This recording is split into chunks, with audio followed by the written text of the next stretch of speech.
Assalamualaikum warahmatullahi wabarakatuh. Selamat siang para pejuang cuan. Gimana kabar kalian? Semoga kalian tetap sehat, tetap kuat, tetap damai kayak gitu ya teman-teman. Dan saya doakan sukses semua buat kalian. Amin. Dan jangan lupa ya kan kawan, tetap secangkir kopi atau minuman dingin terserah kalian. Yang penting ada secangkir-cangkir minuman buat menemani siang Anda memantau market ya teman-teman. Di kala sekarang ini memang sudah turun lagi dari 20.000 ke 19.900-an untuk Bitcoin ya teman-teman. Nah, di kesempatan siang ini teman-teman juga ya, dengan keadaan market yang seperti ini malah beredar rumor yang kurang enak lagi teman-teman, di mana kita akan membahas perihal Solana ya. Solana kali ini Solana ini sekarang lagi terancam ya teman-teman. Solana ya. Nah, sekarang ini memang lagi terancam untuk Solana ini teman-teman, di mana sekarang diperdagangkan di 32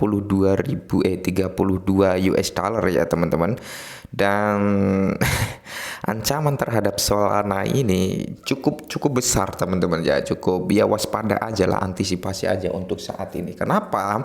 Karena ini teman-teman ya, karena ini ya, platform peminjaman Solana, Solonet ya, voting untuk mengontrol sementara akun Paus. Nah, jadi di sini teman-teman kalau kita lihat ya, di sini lebih dari 20 juta di Solana akan dilikuidasi melalui perdagangan OTC. Nah, jadi di sini ditemukan ya bahwasanya adalah ya sekitar 20 juta dalam Solana akan dilikuidasi tidak melalui pertukaran yang terdesentralisasi, tetapi melalui perdagangan over the counter.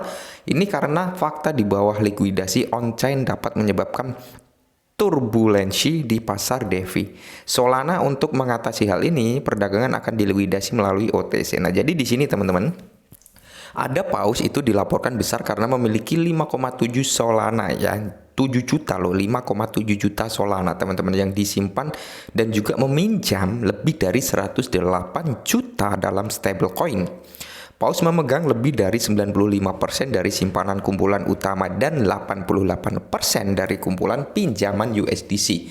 Solana saat ini di perdagangan pada 33, tadi sudah ke 32 ya teman-teman. Dan di sini jika harganya mencapai 22,30, paus tersebut dapat terkena likuidasi. Nah, ini yang bahaya teman-teman.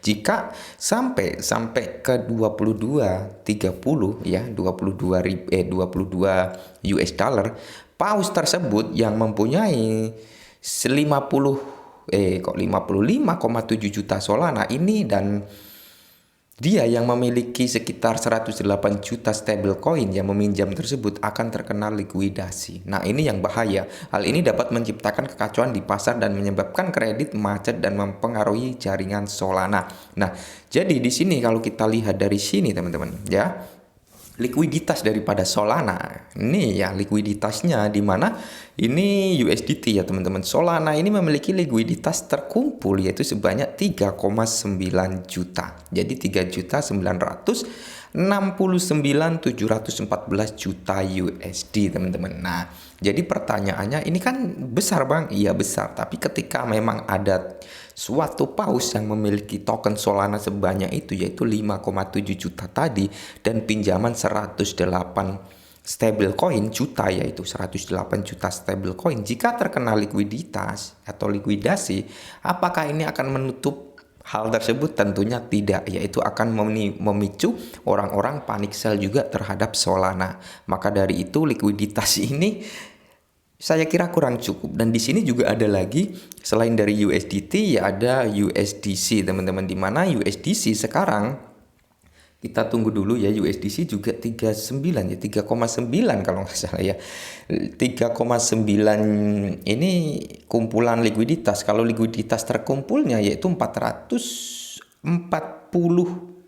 ya, 440.464 Solana ya untuk likuiditas kumpulan Solana. Dan likuiditas kumpulan USDC ya sama aja sih sebenarnya ya teman-teman kalau kita lihat sama USDT. Nah, likuiditas kumpulan Solananya lebih tinggi di USDC ya daripada USDT teman-teman ya, seperti itu.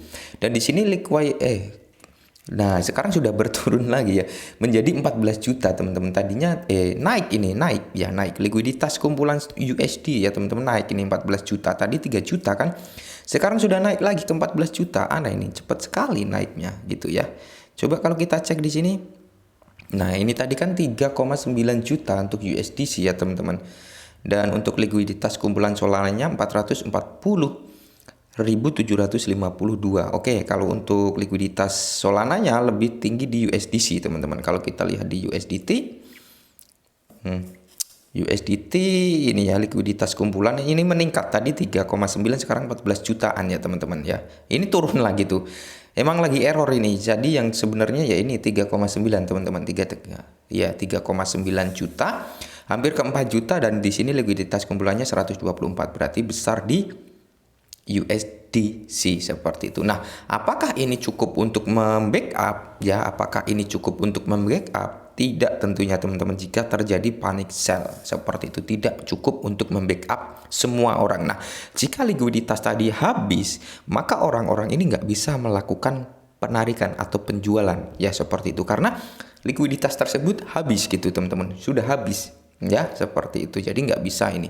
Orang-orang mungkin akan kasusnya nanti kalau memang benar-benar terjadi hal seperti ini, bisa jadi seperti Celsius ya, teman-teman, di mana di sini juga akan di stop, mungkin stop penarikan dan sebagainya ya, seperti itu. Dan di sini terlepas dari upaya kami tidak dapat membuat paus itu mengurangi resikonya atau bahkan menghubungi mereka dengan cara segala sesuatu yang menjadi tren dengan tidak responsifnya paus. Tidaknya yang jelas harus diambil untuk mengurangi resiko. Nah, jadi tim Solana ini sedang menghubungi tuh paus yang memegang banyaknya itu, teman-teman, tapi tidak bisa dihubungi untuk meminimalisir resiko sebenarnya seperti itu. Dan di sini tim menyatakan dalam proposal bahwa keputusan itu diambil setelah mencoba dan gagal menghubungi paus melalui Twitter dan pesan on-chain. Paus itu tidak responsif dan membuat tim bergerak maju dengan keputusan itu. Pemerintah disahkan dengan 97,5% memilih mengatakan ya, seperti itu. Nah, ini adalah apa ya, kayak warning untuk Solana, untuk kalian holder Solana tetap waspada ya, teman-teman. Jangan sampai paus tersebut menyentuh likuiditasnya, yaitu likuiditas daripada paus tersebut adalah di kepala 22 US dollar ya, teman-teman, 22,3 US dollar ya.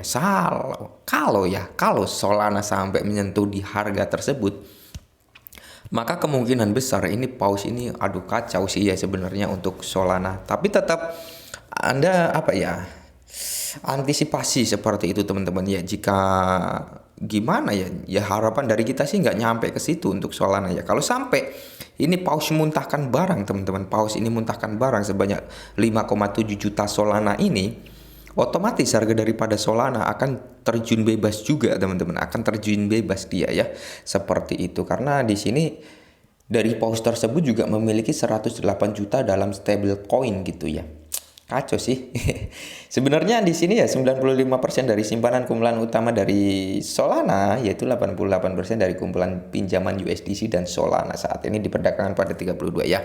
Jadi harap waspada dan hati-hati untuk Solana saat ini ya. Memang keadaan yang mungkin kurang mendukung lah di tengah keadaan krisis moneter kripto ini. Serangan terhadap cryptocurrency itu semakin berdatangan, teman-teman ya. Semakin berdatangan ini untuk menyerang cryptocurrency seperti itu, semakin berdatangan ya. Dari Luna yang pertama kali, terus apa ya? Habis Luna krisisnya itu The Fed datang, harga Bitcoin turun seperti itu, terus Tron dan stable coinnya juga lagi dalam masa serangan. USDT ya, teman-teman, itu juga sudah di bawah $1 itu harganya, yaitu 9, jadi banyak sekali ya yang berusaha untuk menjatuhkan aset cryptocurrency. Jadi untuk kalian saat ini iya, kalau kalian sudah profit silahkan take profit seperti itu, teman-teman. Jangan ditahan-tahan dulu karena memang keadaan market yang tidak mendukung untuk saat ini gitu ya. Jadi kita harus memang benar-benar menunggu momen di saat dia mau tren bullish. Kalau untuk saat ini trennya masih tren bearish, teman-teman ya. Kemungkinan Bitcoin pun masih bisa dibanting lagi kembali ke 17.600, bahkan ke 15.000, teman-teman. Kalau sampai tembus ke 15.000, tidak menutup kemungkinan 12.000 tercapai. Seperti itu, teman-teman ya. Nah, mungkin ini dulu perihal market kali ini Solana ya. Tetap waspada dan hati-hati saja. Salam cuan.